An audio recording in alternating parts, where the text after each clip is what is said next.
ক্ষমতাচ্যুত প্রধানমন্ত্রী শেখ হাসিনা দেশে আগামী নির্বাচনে অংশ নেবেন কি না তা নিয়ে প্রভাবশালী মার্কিন সাময়িকী টাইমস ম্যাগাজিনে সাক্ষাৎকার দিয়েছেন সজীব ওয়াজেদ জয়।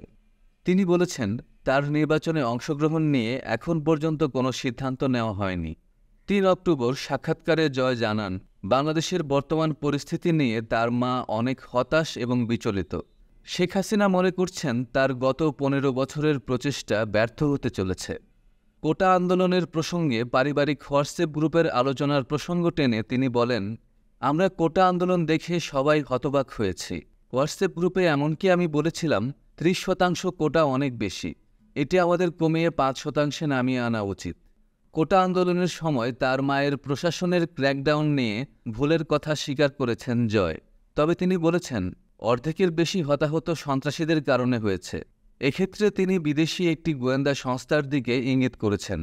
আওয়ামী লীগকে নিষেধাজ্ঞার বিষয়ে হাসিনা পুত্র বলেছেন, বাংলাদেশের সবচেয়ে পুরনো ও বৃহত্তম রাজনৈতিক দলকে কিভাবে নিষিদ্ধ করবেন, এটা আইনত সম্ভব নয়।